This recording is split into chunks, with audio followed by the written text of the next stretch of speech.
أنا على يقين. من یقین میدانم که اونا زندگی کلانند به خدا اند. اونا دین الله را طعنه میزنند. اونا عیبدار میکنند اهل بیت پیامبر را از علی سر کرده تا حسن العسکری مقتی خالی تولد نشد. اونا اونها را عیبدار و لعنت میکنند و طعنه میزنند. اونا اونها را میگویند حیوانی وحشی، پشه، اشتر، زنبور. چی موند دیگر؟ چی موند؟ و بعد اونا میگویند ما مسلمانیم، ما اسلام را پهن میکنیم، به اسلام دعوت میکنیم. کدام اسلام با؟ کدام اسلام با؟ على كل شو يقولون؟ چی اونا میگویند آخرین از این مسک؟ أنا أقول ختامها الزفت آخرین شرک آوردن به الله. بالله تبارك وتعالى.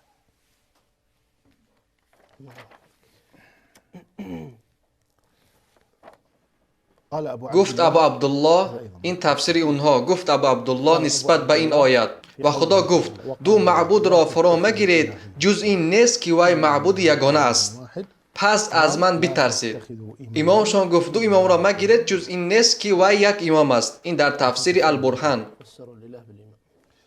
دوم، و بجز خدا چیز را می پرستند که برایشان نه سود دارد و نه بر آنها زیان رساند و کافر بر مخالفت پروردگار خود همپشت شیطان است. در تفسیر الکمه کافر این عمر و وی همپشت شیطان است. ضد علی، رب علی، خدا علی، خالق علی، المدبر علی. الله در کجا؟ من نمیدونم. اینا کی را عبادت میکنند؟ من نمیدونم. طيب سیوم، و نامهای نیک از آن خدا است، پس او را به آن نامها بخوانید. گفت ابو عبدالله والله نامهای نیک مایم، به وی الله قبول نمی کند عملهای بندخوش الا به معقول دانستن ما.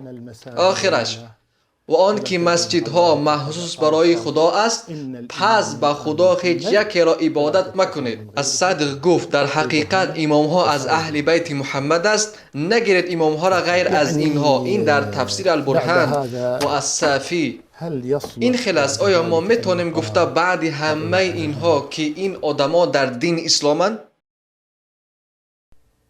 من فکر میکنم این سخنها بسنده است برای دانستن بیخدایی و کفر این شخصها و فلاکت اونها در تفسیر کردن آیاتهای قرآن. نگاه کنید.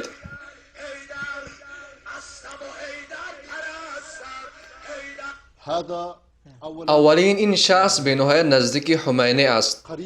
وی میگوید من بنده خیدر. البته این در بین شیعه ها عادت است. اونها علی را عبادت میکنند، در حقیقت الله را نه. بعد وی کسل سرطان شده مرد.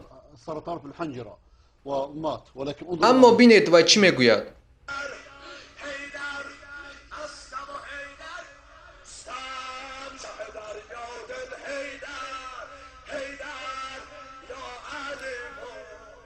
وی میگوید من بنده خیدر.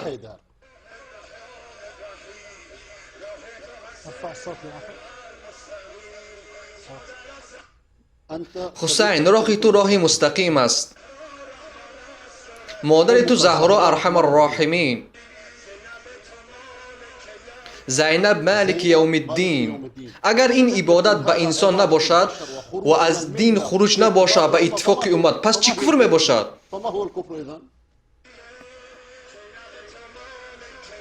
این از اساس تشیع حاضر زمان. این را عالم های شیعه پنهان می‌دارند از شیعه های عامه و از مسلمان های عامه. مهدی مالک زمین، همه اینا اونها گرفتن از صفتهای الله، نوشته علاوه کردن به مرده ها. اونها را یگان تاش به این دنیا علاقه ندارد. نیست محمد مگر علی.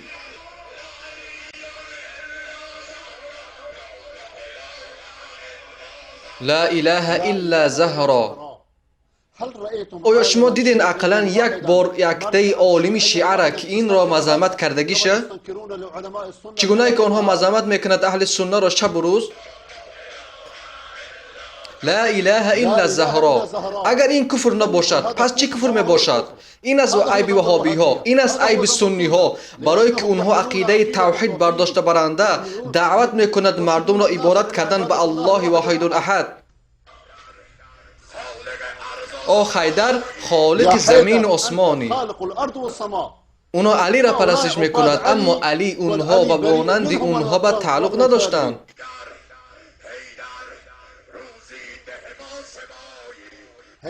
انت رازق كل ما سواه. خیدر رازق کل سما.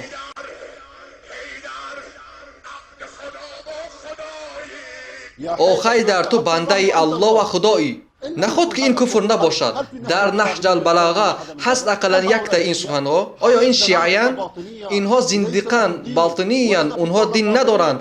در زمان حکمرانی فاطمی ها اونها کشات تحقیر میکردن پیغمبرها را، چگونه که شیخ الاسلام ابن تیمیه گفتند.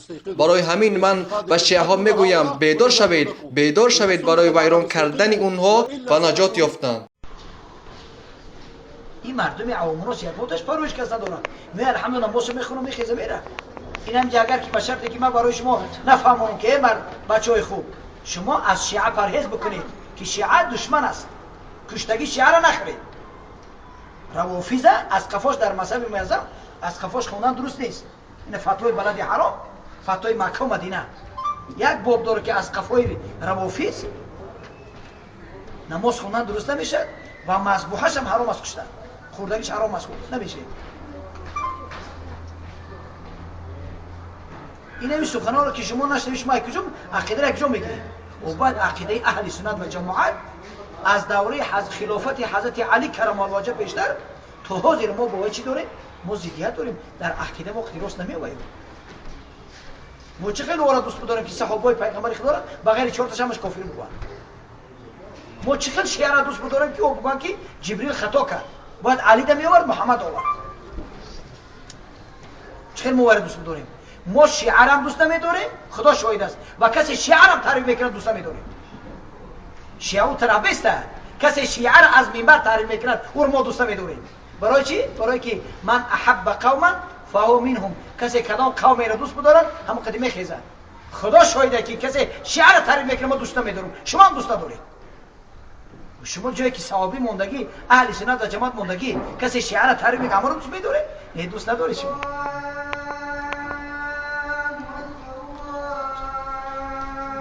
خودش دوست می‌داره.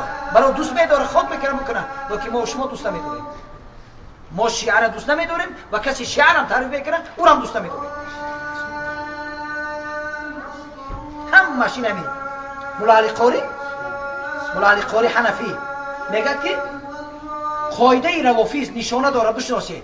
ای منبر فقط صحابی رو تنقید میکنه. مولا علی قاری میگه نشانه میگه که شیعه را بشناسید شما. از منبر رسول اکرم صحابی رو فقط تنقید میکنه. شما بشناسید میگه نشانه روافیزه.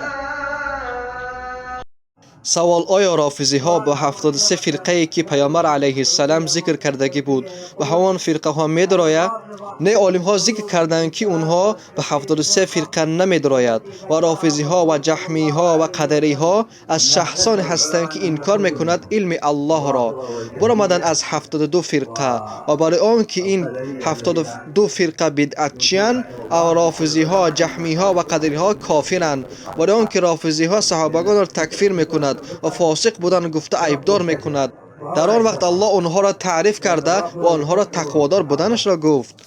و این عیب کردن الله را به دروغ گویی و کسی که سخن الله را دروغ گوید و کافر است.